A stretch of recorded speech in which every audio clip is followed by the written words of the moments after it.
Hey now, everybody. Welcome back. Brand new Take Aim podcast, and excited this week to have Justin Sparks on from Kryptek. Very cool tidbit.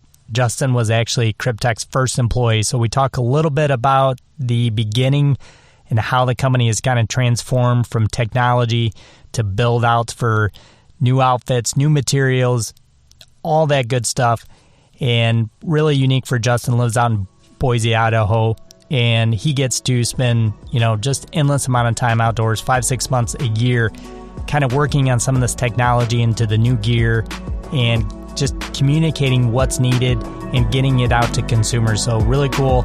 And obviously Justin's from Boise, so that area we had to talk some elk hunting, some mule deer hunting. It's a great show. Hope you guys enjoy.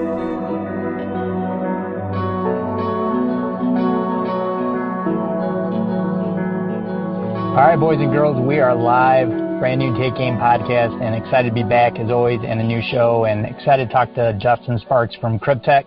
Justin, what's happening, man? Hey, bud, how are you? Good, man. Just trying to stay away from the heat out here in Boise, Idaho.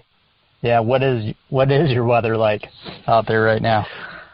Well, the next 5 days it's supposed to be over the hundreds, which is not real normal for us out here. But yeah, it's a little bit too warm for my liking. That's crazy. I was just literally going to complain about 82 degrees here. Yeah, we get a dry heat, so it's not as bad as probably some of the 82 with a lot of humidity, but it's definitely too hot. Yeah, no joke. We've been at 90 plus humidity like the last several days. So anytime I check, you just walk outside and you're kind of like wet and sticky. So it's not the most pleasant thing in the world for sure. That's brutal. Yeah, it is, man.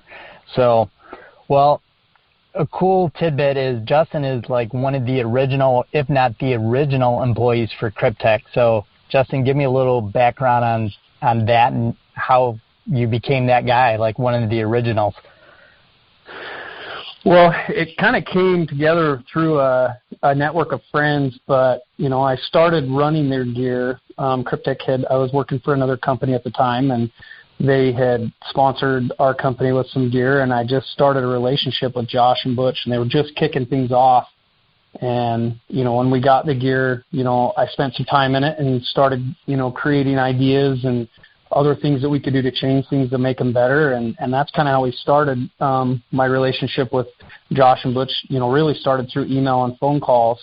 And then as, we started spending more time together and I started running more of their gear and started working with some of their third parties, cut and sews, the factories, it just continued to evolve from there. And my background is actually an architectural background, but before that, my grandfather had a guide and outfitting business, and so I spent a lot of time in the outdoors growing up and really learned, what good gear meant, especially when you're spending a lot of time out there in the backcountry, and just took a lot of my experience from, hunting, trapping, fishing, guiding, growing up as a kid, and started to apply that into the battlefield, the backcountry type mentality here at Kryptek.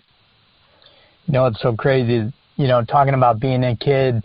Do you ever just kind of laugh sometimes at like some of the stuff you wore and had in your gear list as like, this is the stuff we used to use and now it's so crazy and, now you're running Kryptek. But, I just remember going back all the way to like my early days of deer hunting and literally wearing, like cotton overalls that wouldn't do nothing for you. Oh, yeah. Well, my first deer I shot with a bow was in a pair of tennis shoes, blue jeans, and a T-shirt, Of course, it was early season, and there's a big difference today's technologies versus even what was available back then. If you wanted something back then that was really technical like we have today, you had to go into the mountaineering industry and pay a lot of money for it. So, the technologies and the fabrics and all of the cuts and the fits have changed and evolved so much in the outdoor industry from where it was 20 years ago, 30 years ago. It makes things really more comfortable so you can stay out longer and hunt, harder. Yeah, for sure. And I'm talking all the way back to the early 90s, but we can even just fast forward to the beginning of the 2000s. There still wasn't anything.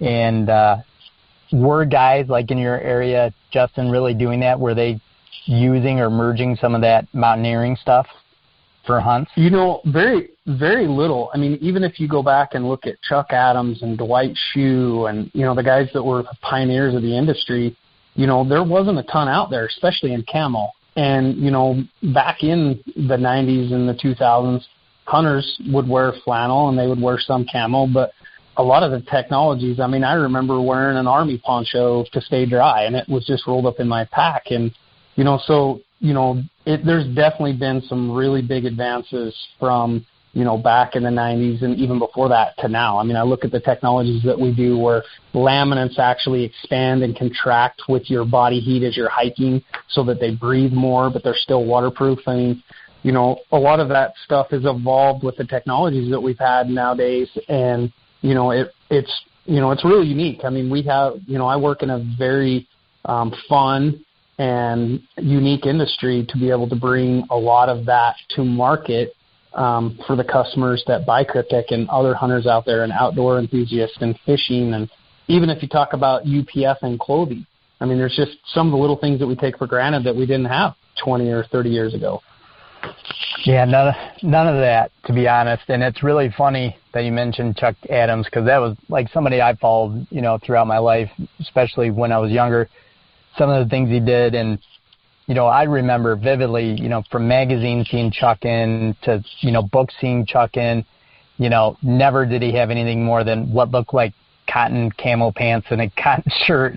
So it is so crazy how far it's changed and evolved from just that, because that is almost what you could only get, especially if it was camoed, to what you're talking now. It blows my mind that you guys have stuff that expands and breathes and then tightens back. It's gone so full 180. Justin, since you've been there, it's probably changed over 5 times too, with some of the materials you have used and gone through. But let's talk about that a little bit, the speed of the growth of that since you've been there. Yeah, I mean, really, if you look at our first line in our mountain mimicry line to where we are today, I use this, in a lot of our discussions when we go through things to not get frustrated with, some of the pace that we've, set, because we've come a long ways. And, when you look at some of the brands and some of our competitors out there, and some of them that are still, using old technologies, I mean, it's really, I guess, unique and just a tremendous amount of technology that's put in. Our first round of gear, wasn't overly technical. There was, our rain gears were technical, but, and things have evolved so fast. I mean, Primaloft, Insulet, you get into Allied down and the types of feathers, and now you get into hydrophobic down with, synthetic fibers mixed into it. I mean, some of those things, have evolved so much so fast, and they're always pushing the limit of technologies. It's really incredible what we're able to do to just make things a little bit more comfortable, because Chuck and all those guys, I mean, they still, killed big shit and hunted really hard. But, at the comfort level, that's where, I guess for the average hunter, you really are able to stay just out a little bit longer and really focus and give, increasing your chances. The more time you spend in the woods and the longer you can stay out there, the higher in most cases, the higher percentage you have of being able to, harvest what you're chasing or, spend longer time hiking or fishing.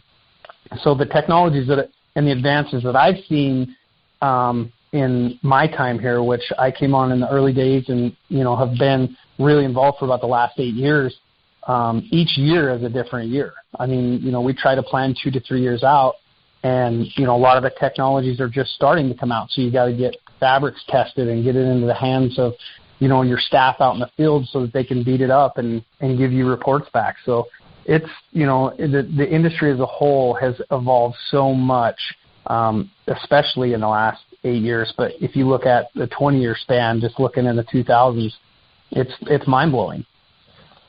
Yeah, it is mind-blowing. It's neat to talk about because I've kind of lived through it, and it's amazing the progression in the technology. It has just exploded.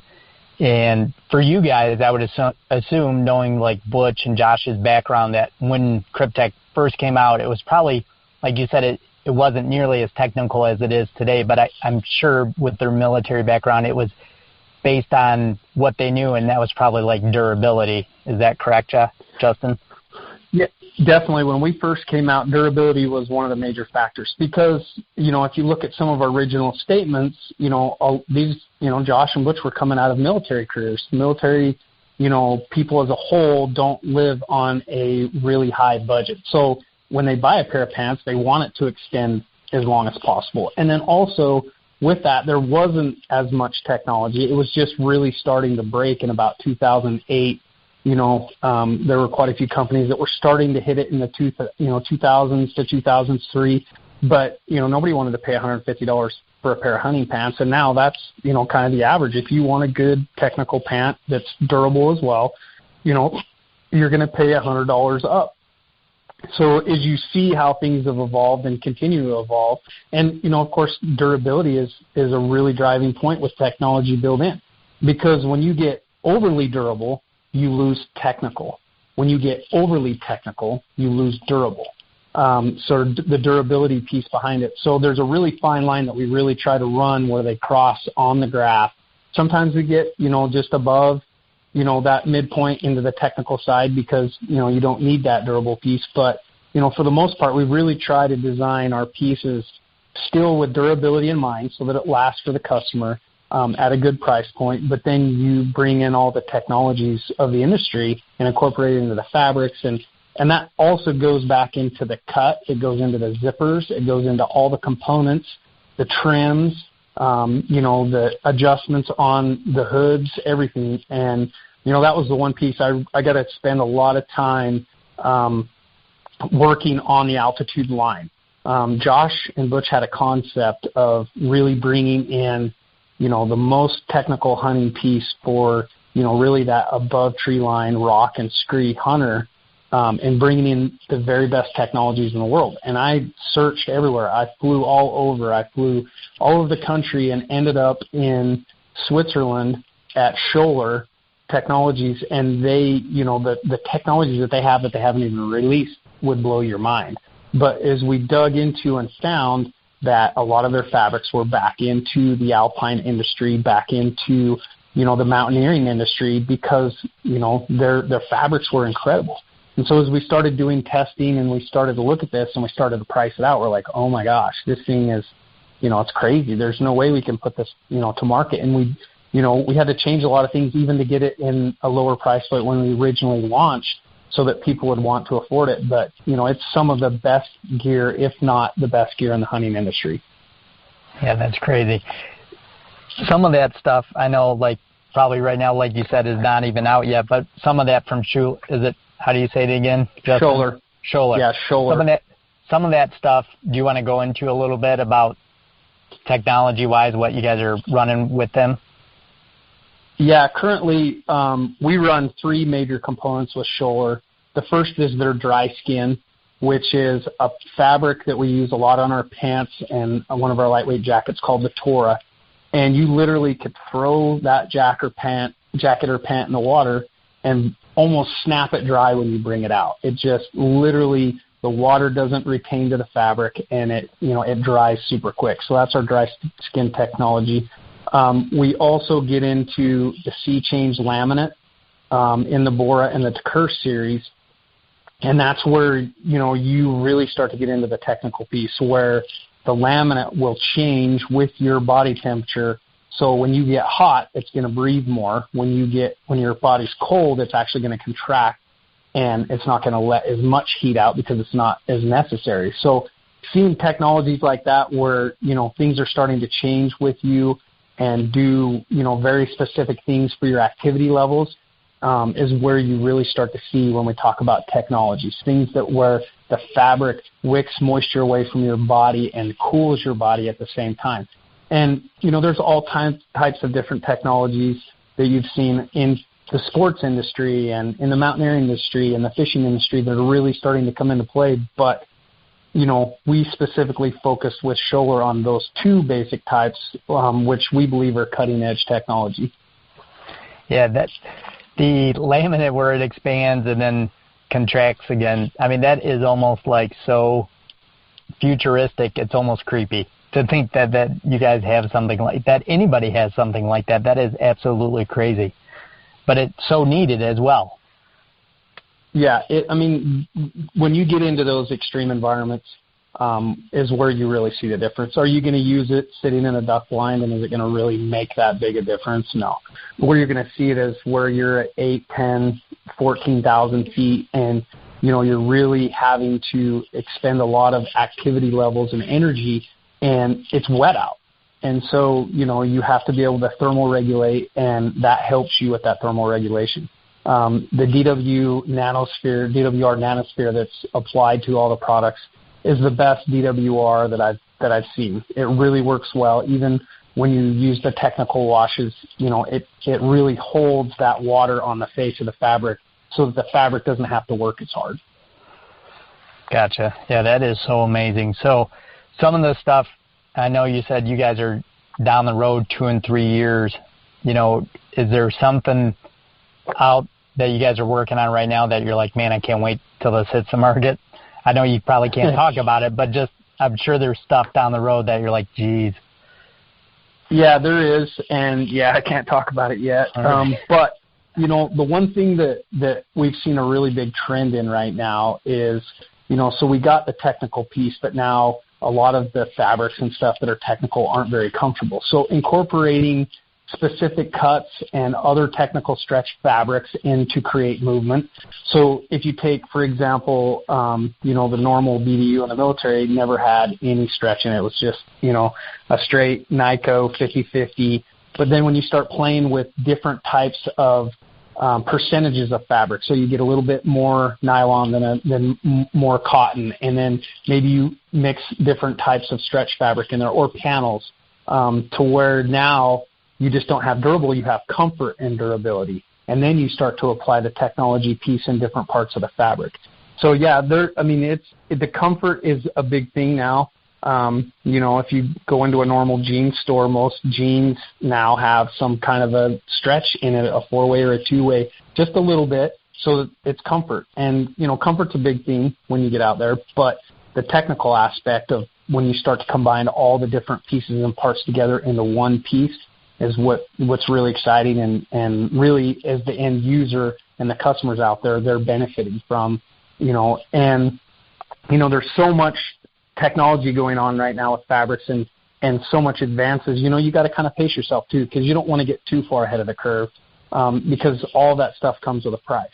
And our Altitude series definitely did that, but we were able to work through and spend a lot of time working on prices, going factory direct, bringing it direct to consumer only, so that we could really cut down the price so that everybody that wanted to use it would be in a price point that they would be able to get it and put it to good use, and it lasts for the time that you expect it to.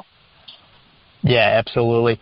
That's a huge thing, and it's a huge thing that express what you guys do, because a lot of guys just kind of see a price tag and they don't know all that technology. They don't know that some of the, like you said, the technology has kind of sometimes taken away from the comfort. Now you guys are merging those two. That's a big thing to me is, from the whitetail side, because I'm a whitetail hunter, if you're not comfortable, guess what that means? You're literally moving. That means you're agitated, your head's moving, your hips are moving, I'm standing up or standing down, and that's a red flag. I want to be as healthy as I can, and that means comfort and being not moving, motionless. So that's awesome to hear you guys say that you guys are, as much focusing on that as everything else. Yeah, there's so many different aspects. When you start to get into one of the pieces that I think that's just incredible is to take a down goose feather and then treat it so that it lasts, longer when it gets wet, and then they start to infuse synthetic fibers in there. When you get into the Primaloft Gold series, it's just, it kind of blows your mind, and to think about, the technologies and how they work, and then you just go back to a normal cotton. A lot of times, a lot of people call, cotton as a death fabric, but when you're, out in Texas and it's, 90% humidity and it's hot, cotton works great. So there's different fabrics for different types of environments and different types of usage, and, each of them have their place. And that's the neat part, is being able to define out each type of product for each scenario and each fabric and the technology that goes into it. No, that's absolutely true. So being that, which is, unique for you in that position, like from what I hear, you're a kick-ass elk hunter and mule deer hunter, and I want to dive into that, for a little bit here. But it's so neat that you get to do that too and figure out these technologies, these fabrics, and, on your hunt, that's got to be such a huge advantage for helping you get it out to consumers. Yeah, it is. And, I'm an elk diehard nut. Like, I love elk hunting. I grew up elk hunting with a bow with my father, and he instilled that in me when I was little. And I'll share a little story with you. I was 11 years old, and I remember my dad getting ready with my brother-in-law going on their annual elk hunt at the 1st of September. And I remember, 15 days before them starting to plan and talk about it and going on scouting trips and coming back and hearing the excitement. And, it was in my blood from the time I was born. I didn't really have a choice. It just was in me, and I loved it. And I remember I had an old bear bow, which was a compound at the time, but it was old. It was, now looking at bows is a whole different story. But I remember taking a, can of spray paint and like trying to get some of the white dulled down and, practicing in the yard and setting up my targets and making ranges and, shooting from the roof and shooting within the trees. And, I spent a lot of time and I just, kept talking to my dad, hey, I'm going this year. I packed my stuff and everything. And my dad didn't have it in him to tell me that I wasn't going. And so they just slipped away the day before the hunt, and I couldn't find him. And I was so, disappointed and so sad that I didn't get to go on that hunt, because I knew I was getting old enough. And I remember at the time, I knew that if I was going to, be able to go on that hunt, because my dad was very focused on getting animals, because we lived off the meat. We had a big family, and I got 5 brothers and sisters. And so, we would get an elk and a couple deer every year. And that's what we, used through the winter, with my dad being a school teacher. And I literally just started racking my brain on how can I become an asset into hunting. And I'd been watching tons and tons of elk films, and, back then it was, VHS tapes. And I just started calling elk with my voice. So before, they got back, I could actually put out a pretty good bugle. And by the middle of the season, I could bugle really well. So needless to say, I never got left again behind on future hunts, because I literally, taught myself how to bugle. And so elk hunting is a passion of mine. I really like it. It just comes naturally, and I really like calling bull elk in. And just talking to elk is a lot of fun, and learning, how to outsmart the big bulls and the different calls that they make, and just really being part of them and trying to, sneak in with bow range and, be successful. Yeah, it's crazy. It seems that elk hunting is a science in its own, and that's neat that you said that about VHS. It's like that literally was my youth, on the whitetail side. That's all I did, and just obsessed over it, kind of like, sounds like you did as well. But it's neat that you figured that niche out to become an asset, like you said. And so from when you started, Justin, to like now, as an elk hunter, what things have really changed for you as an elk hunter in kind of your plan every year? Like, is it more preseason scouting, or what has made you involved over the years? Elk hunting as a whole has evolved because I think the elk have gotten a lot smarter. Because, you have all of these people out in the industry that are creating calls. I remember at, 12 and 13 years old, taking predator calls, which we now call cow calls, and modifying them with different reeds and plastics to create sounds. And, until I was probably in my, early 20s, I could bugle with my voice, so I didn't have to use a reed. But, things have changed and evolved so much, and there's so much more information out there. And with everybody having a phone and the technology that we have pushed out there, I think that, elk hunting as a whole, to learn to be an elk hunter, the information's out there and you can learn it really quick, but nothing will ever replace experience. I've called in thousands and thousands of bulls. I was really lucky to be on a hunt the last couple of years down in Arizona in some really select areas, on 1.2 million acres, and hunt and see elk in their natural habitat and reacting normally versus a public land Idaho or a public land Colorado bull, and just seeing how well they respond. And, the public land elk hunting in all the western states is definitely a lot tougher from when I grew up. I mean, it didn't take much to call bull in back then, and it definitely is a lot harder now between the wolves and the pressure and the popularity of bow hunting in general.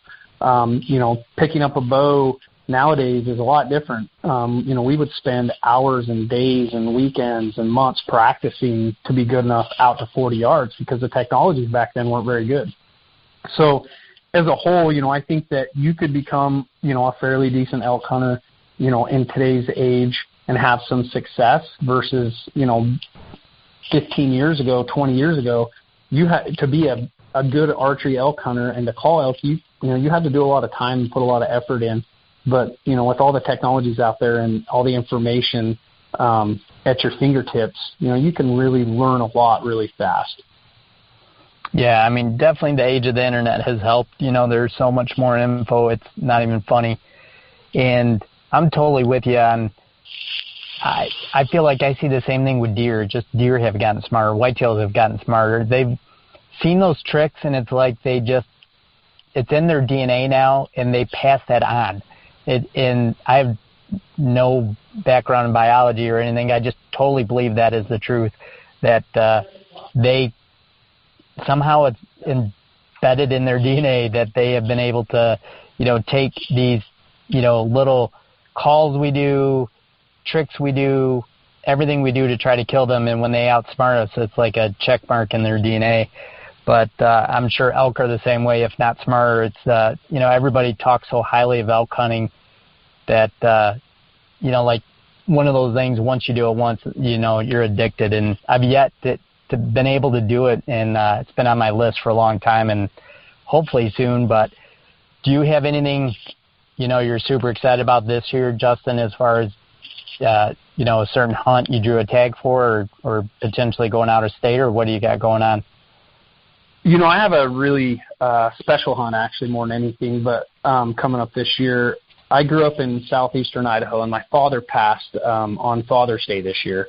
And I spent a lot of time down there hunting with my father growing up, and I have an opportunity to go down and hunt some of the same areas that I grew up hunting that he had in some really good locations with a lot of bulls. I even went and scouted a little bit during my family reunion. So I'm really looking forward to that because I get to relive some of the early days of hunting with my dad and just some of those experiences. So that's probably one of the ones I'm looking forward to the most. But, I've got some hunts coming up, multiple elk hunts, a couple with a bow, with a rifle. And then I spent a lot of time with my kids in the outdoors.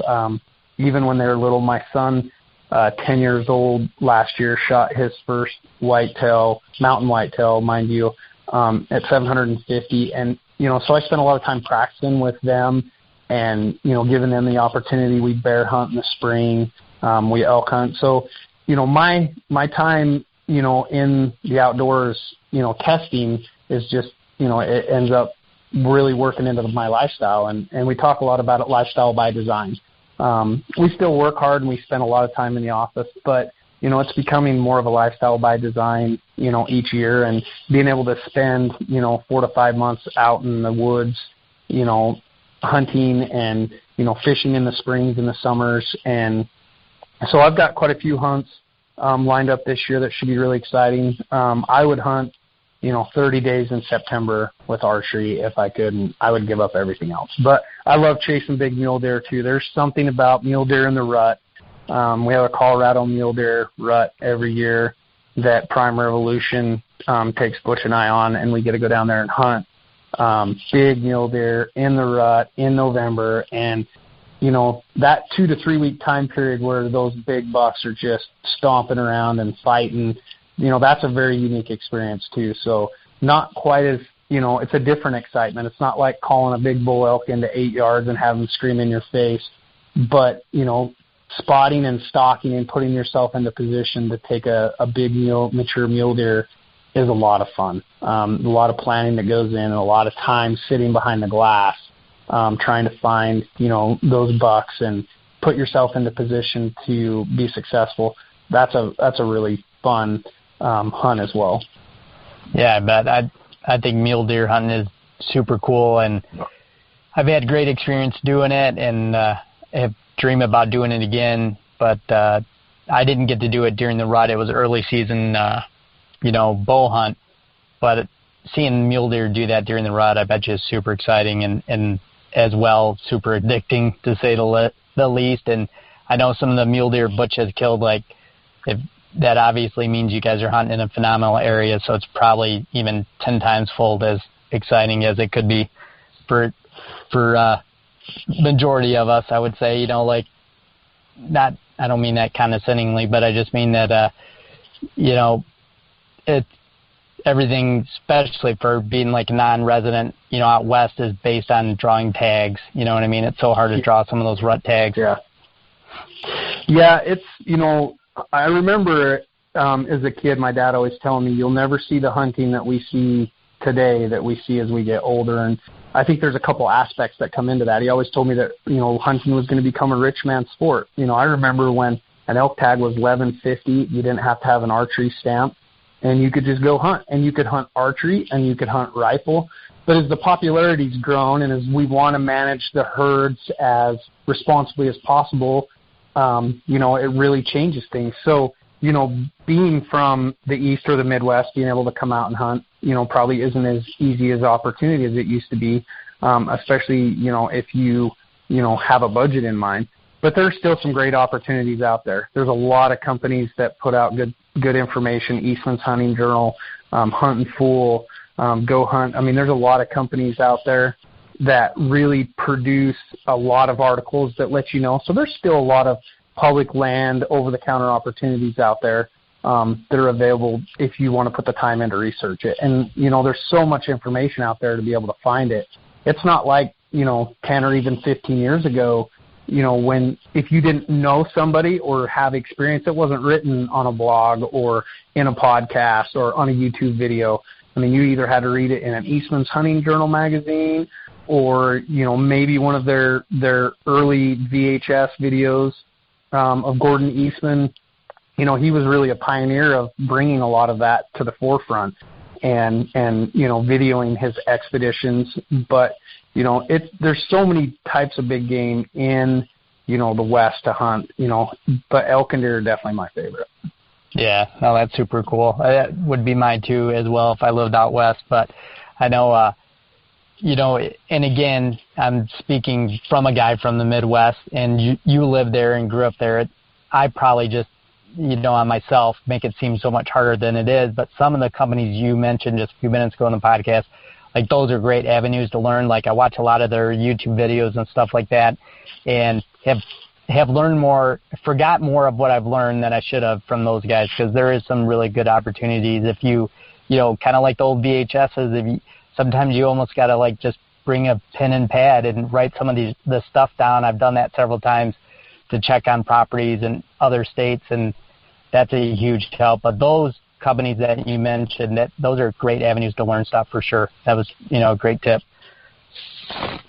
Yeah, and they're both great, great companies. Know them very well personally, each of the members of their companies, and they really put a lot of pride and a lot of quality in what they put out.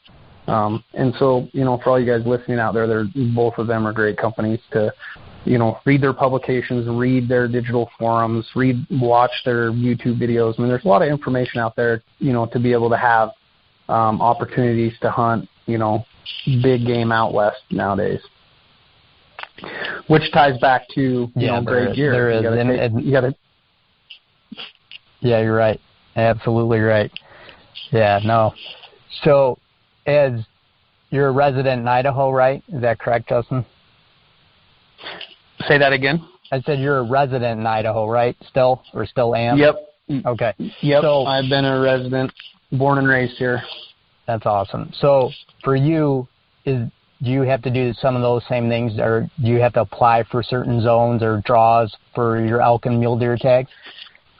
Yeah, even Idaho is getting tougher and tougher. They have capped zones now. This year, in order to hunt in that unit where I grew up in, you're 30 minutes before on your laptop, refreshing, waiting, and trying to buy, and the tag's sold out in less than 28 minutes this year. So If you're not on top of it, and that's just for an archery elk A tag. It doesn't span over into rifle. You don't get to hunt a bull with a rifle anymore like you used to as a kid when I grew up. But, so you kind of got to pick and choose. The one thing that's unique about Idaho is there is a lot of, opportunities that cross over where you'll get an A tag in a unit or a zone over the counter, and then you can hunt a secondary species or animal type. So like in a lot of the zones, you'll get a quality A tag, which is a bull or a cow. And then maybe towards the end of October, you will be able to hunt for a spike or a muzzleloader cow. So you still have multiple opportunities in Idaho, which makes it great. Montana, they've got a really great system where their tags are a little bit more expensive, but, you get, 45 plus days to hunt with the bow, and then you get a whole bunch, 30 to 60 days of the rifle, depending on which areas you're in. So there's still a lot of great opportunities and extended seasons to hunt multiple, but it's definitely getting harder. You have to really stay on top of that information and know what area you want to go to and know what days the tags are launching or to put in for specific draws for, the big mature animals that we all love to chase. Yeah, exactly. No, that is super true that you have to be on it. And this year, just based on my own experience, with the whole COVID thing, that I was trying to draw an out-of-state tag somewhere, they needed my hunter safety certificate, and my state here in Michigan couldn't provide that because they didn't have employees working from the state. So, I bet you, just listen to you talk, like this year probably screwed up a lot of guys, like, with all this stuff, and potentially, I don't know how hard, like Idaho, if I was a non-resident, or Montana, but where I was going was that difficult, but I'm sure I'm not the only one. But it's just funny that you have to pay that much attention to that stuff, or like you said, you're just not going to get a tag. Yeah, it's you definitely have to be a little bit more, and there's a lot of services out there that help you track that now, as all of our schedules are busy, but it definitely, there's still some great opportunities, if you're willing to put in the time and the research, for sure. Yeah, absolutely. Well, I know we're coming up on time, Justin. I want to respect your time, but man, awesome podcast. Thanks for talking some hunting and some awesome gear with me today, and best of luck on the awesome hunt you're drawing back in your home area where you and your dad hunted, and I hope you kill an awesome elk. Yeah, thank you. Thanks for having me on, and I appreciate that, and it was good talking with you, and hopefully I have some success this fall, and you have me back on, I can tell you about how awesome the hunt was. Yeah, absolutely, man. Let's do it, and yeah, I wish you well, and as everybody knows, make sure you check out Kryptek, and you can find this podcast every week on Unfiltered Outdoor app and on iTunes. And thanks again, Justin. Yeah, thank you.